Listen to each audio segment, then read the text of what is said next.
Do you owe others money, or do others owe you? Today's story comes from a netizen named Xiao Ye. It's a story told by an old traditional Chinese medicine doctor. For the sake of description, let's call this traditional Chinese medicine doctor Chiang Ji.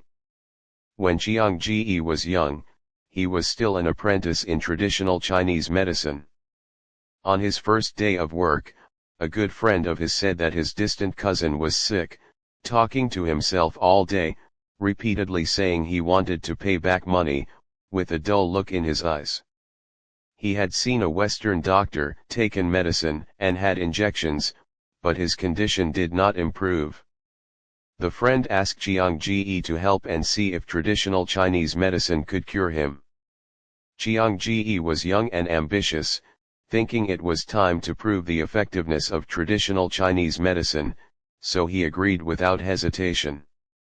The next day, he went to his cousin's house with his friend, observed his cousin's appearance, felt his pulse, and learned about his cousin's diet and daily life from the family, as well as the time of onset of the illness, and then prescribed 3 doses of traditional Chinese medicine for him, 1 dose a day, saying he would come back to see the condition after 3 days.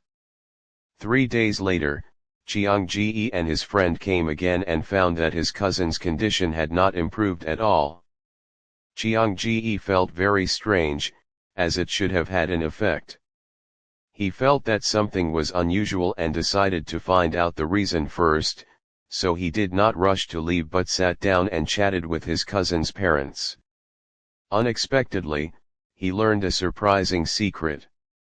It turned out that before his cousin got sick, he was very fond of gambling and was obsessed with it. Here we must remind everyone to stay away from gambling, as it can harm both others and oneself. Back to the story of his cousin had a good friend who was also his gambling friend, and the two often gambled together. Not long ago, this gambling friend died in a car accident. Soon after, his cousin became sick.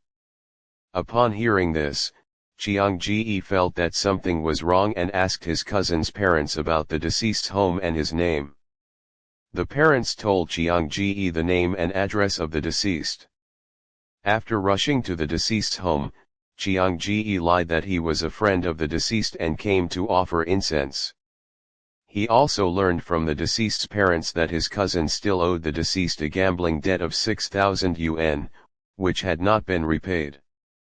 Upon hearing this, Chiang Ji understood why his cousin kept muttering "pay back the money."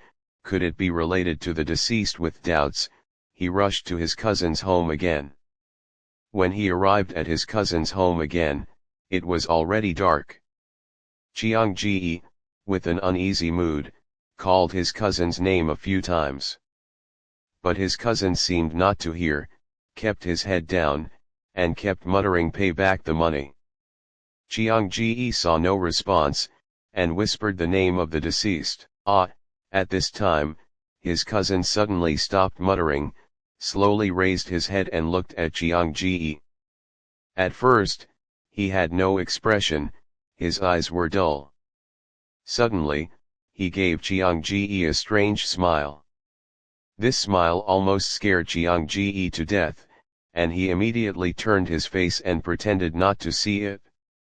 After a while, his cousin lowered his head again and continued to talk to himself. Chiang Ji breathed a sigh of relief and quickly left his cousin's home. He rushed home overnight and didn't sleep all night. But Chiang Ji was already sure that his cousin was likely to be haunted by the deceased friend. The next morning, he told his friend about this matter and his guess, and discussed with his cousin's parents, deciding to find a master to solve the problem.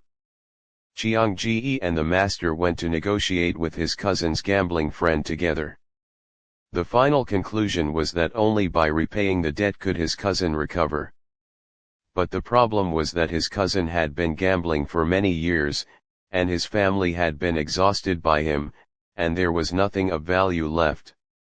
Chiang Ji had no choice but to do a good deed, took out his own 6,000 yuan, gave it to the deceased's parents, and then let them go to the grave to burn incense and tell the deceased that the money had been repaid.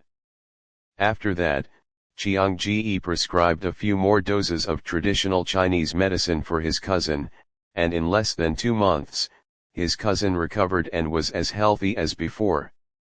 It should also be said here, why did Chiang Ji help his friend's cousin, but his friend didn't pay? In fact, in that era, everyone was very poor, just like some rich people we see online now. In fact, they may not have much savings. Well, stay away from gambling, pay debts on time. Today's story is here, and see you in the next story.